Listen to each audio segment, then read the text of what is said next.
Geometry Unit 6, Lesson 3, Tangents and Circumscribed Angles.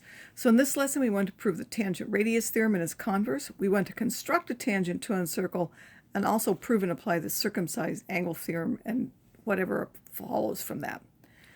So what exactly is a tangent? We've talked about it before. It's a line that touches in just one point, and then all these other points in the line are actually going to be outside of that circle. This is the point of tangency where it touches the circle. The tangent-radius theorem says that in order for this to be tangent, then it has to be perpendicular to a radius which is drawn from the center to the point of tangency. So if I draw this radius, this is going to be perpendicular. And then the converse says, if this is perpendicular, then it must be a point of tangency. So how can we prove the tangent-radius theorem? We're going to draw a tangent, and then this is going to, we want to prove that this has to be perpendicular. So we're going to use an indirect proof. That means we're going to assume it's not perpendicular and then show that this leads to a contradiction of some kind. So we're assuming that CP now is not perpendicular. So then because we know we can construct points that are perpendicular, that means there has to be some other point where it's perpendicular, which we'll call Q, and therefore that particular triangle is now a right triangle. Now I know it doesn't look like that because of the way we've drawn it here, but we're assuming that if P isn't the one where it's perpendicular, then it must be Q, which is, so that would now be this triangle like this. And because of that, CP would have to be bigger than CQ because CP would be the hypotenuse of that particular triangle. Since C and P are not involved with the angle Q, they're the ones which is the hypotenuse. Then on the other hand, since M is a tangent line, it intersects that circle at only point P, and all of the other points of line M have to be on the exterior or the outside of the circle. And because of that, this is the length of a radius, and this is the length of a radius, so since that's outside, it must be longer than that.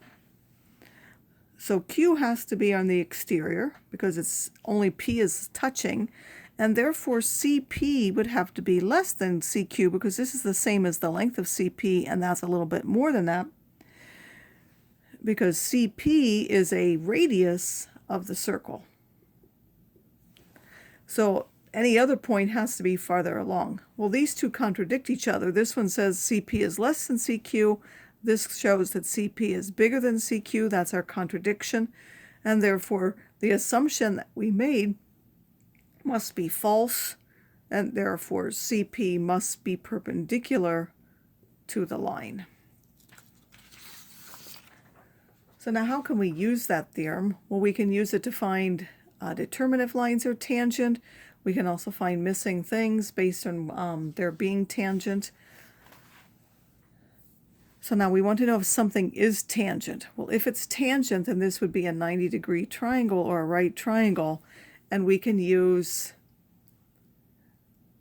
the fact that if it's a right triangle, we know that a squared plus b squared has to be equal to c squared. And if a squared plus b squared isn't c squared, then it's not a right triangle. So this side is 8, this side is 17, this side, because it will be 2 radii together, will be 14. So we need to check 8 squared plus 14 squared, that's the sum of the legs, and then we need to look at the hypotenuse, which is 17, and see if those give us the same thing. So if you calculate the first one, that's 260, and 17 squared is 289. So now a squared plus 14 squared is not equal to 17 squared, which implies it's not a right triangle, and therefore that can't be a point of tangency. So AB is not tangent. All right, the next thing we want to do is we want to be able to draw from a point outside of a circle a tangent line to that circle. There will actually be 2 tangents, one on either side. So if it were over here, the tangents would be here and here. I'll just briefly run through the construction and then show you that it works, and I'll explain why it works as well. We're going to draw from the center to the point of tangency a segment. We're going to find the perpendicular bisector of that so that this is the midpoint of the segment. And then we're going to draw a circle with this as the radius from here to here or from here to here. Those are the same.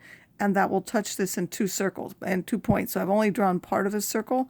I can either draw the whole thing or just part of it. And then from the point outside to those 2 points where that circle touches, those will be my 2 tangent points. And the reason that works is once we've bisected this, we know that this is a diameter. So when we have a circle there, based on the the angle inscribed in a semicircle, so this will now be a horrible circle, but at any rate, we know that any angle here like this, because this is a diameter, remember that, we know that's a right angle. And we have forced this to be the diameter of a circle that's going to touch in those 2 points, and therefore that will ensure that that's a right angle. So now let's go ahead and construct that. Remember, the first thing we do is we go from the point outside of the circle to the center. Then we're going to take that and bisect that. So we need a arc that's across the halfway point of the segment. We're going to go up and then down and make sure that they intersect. If they don't, we'll have to go back and draw it a little bit bigger. But there's the intersection point. Then I really only want the midpoint of that, so either I can draw the whole bisector or I can just figure out where the midpoint is, but that's what I want. I'll do the whole bisector. But this is the point I want. That is the midpoint of that new circle that I want. And then I'm going to use this as the radius or that as the radius. It doesn't matter which one you look at that as. And I can either draw part of the circle or the whole thing. But I need to adjust this so that this is, here, let me do it this way so my hand's not in the way. I'm going to adjust this so this is this length.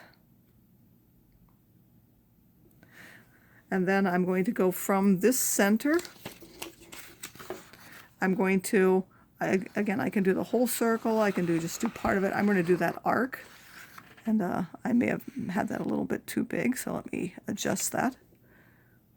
It looks like it went past the point. I'm going the wrong way. So if I make that a little bit better, this would be closer to that. So we can erase this other one. The one on the outside was the one that was too big. It seems like it touched down here, but not up there. And then the points of the lines of tangency go from this point outside to the points where that touches the circle. So if we did a line of tangency from that point, that's one of them. It touches in that point. If it only asks for one, I would only need one of them. It asks for both of them. I could do the other one as well. So depending on what you're asked for, you could either give one or both of those, but there are really 2 lines of tangency. All right, now last time we had about an inscribed angle. So here we had a central angle, and we said if we had an inscribed angle, the measure of that angle was half of the central angle. Now we want to look at a circumscribed angle. So here we have an intercepted arc here. Now we're going to come at that from the outside, from a point outside, and those 2 will be tangent lines for that. So that's what a circumscribed angle is. It's only touching at the points of tangency and then from a point outside. The circumscribed angle theorem says that this central angle of the circle and this circumscribed angle are supplementary. And the reason we know for that is because this and this have to add up. These are both 90 because that is a radius and it's touching at a point of tangency. And we know that some of us, the angles of a quadrilateral are 360. So if these 2 are 90, which add up to 180, the other 2 have to also add to 180. But let's do that formally. It says AXB is a circumscribed angle, and we want to show that AXB and ACB are supplementary. And because this is a circumscribed angle, we know from the definition that XA and XB are tangents. That's one of the requirements of a circumscribed angle, is that those be tangents. And therefore we know that XAC and XBC are right angles by the Tangent-Radius Theorem. the one we just showed in the other page. It says they have to be perpendicular at the point of tangency. So now in a quadrilateral, we know that the sum of the four angles is 2 180s or 360. And therefore, the sum of XAC and this, so the fact that these two add up to 180 means that the other two must also add up to 180. And therefore, that means that these two angles are supplementary by the definition of supplementary angles.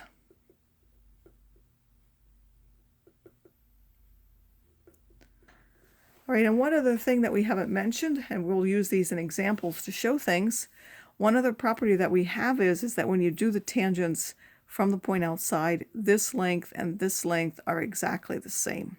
So they're equally far from the circle.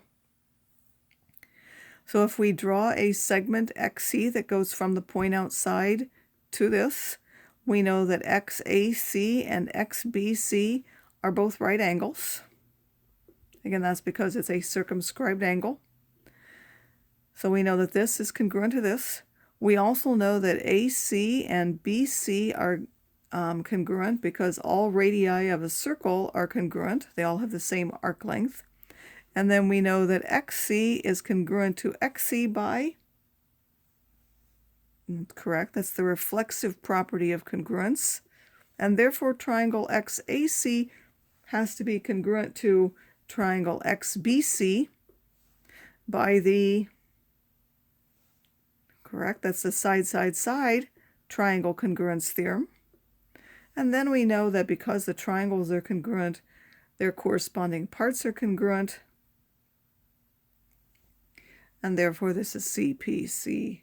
Sorry, I put the wrong theorem. This XA and XC aren't the right. What I wanted is that these are right angles, sorry, and I marked the wrong thing, and I'm using now the wrong theorem.